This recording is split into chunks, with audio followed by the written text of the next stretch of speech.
तर guys good morning. तर आम्ही रेडी वगैरे झालो. आता 12 वाजता पूजा आहे रिद्यांची. तर आम्ही दोघी रेडी होऊन बसले. आधी यो ड्रेस घातला, नंतर घालेन दुसरा वाला, कारण की तो जाम लाँग आहे ना, म्हणून नुसतीच मग पलापल उगाच काय बोलले बघा हिच्यात तयार होऊन दिवस चालले. 5:30 वाजता झोपलो आम्ही. झोप पण नव्हती येत. नंतर बरोबर झोपलो. हा सुंजीव चाललेला. जेव्हा हिची उठाची वेळ आली 10 वाजता जाऊन दिसतील लोलं मॅडम. आधीच सांगलेला मी झोप तर ना, हसत तिथं बसून. आम्ही चाय वगैरे पिलं आणि बसलो इथं टाइमपास करत, कारण की जाम कंटाळा. तर सकाळी कोमल दीदी बसली पूजेवर.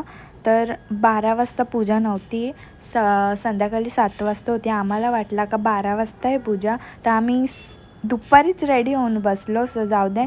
तर लग्नानंतरचे दुसरे दिवशी जे नवरा बायको खेळतात ते कोमल दीदी आणि जिजू पण ते खेळत होते. तर काहीतरी सोडाचा होता, ते त्यांना सुटत पण नव्हता.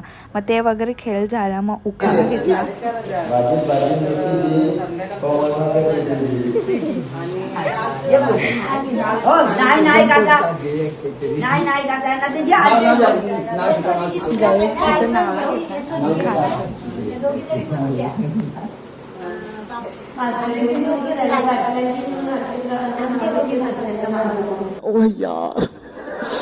यार ये कितनी औसम है.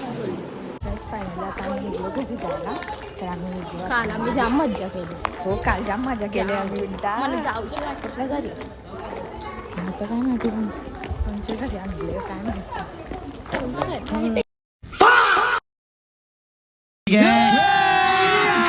अभी मजा आएगा ना भिड़ो. एवढी स्वार्थी कशी नाही पोरानं होणार काय जातं. पोरानं होणार म्हणा ना घरावरून तिथे काही होणार नाही ना. सगळेच जावले की देव म्हणा बघून जाईल. देव मन बघून तर काय जातं आम्ही निघला घरी जाणार.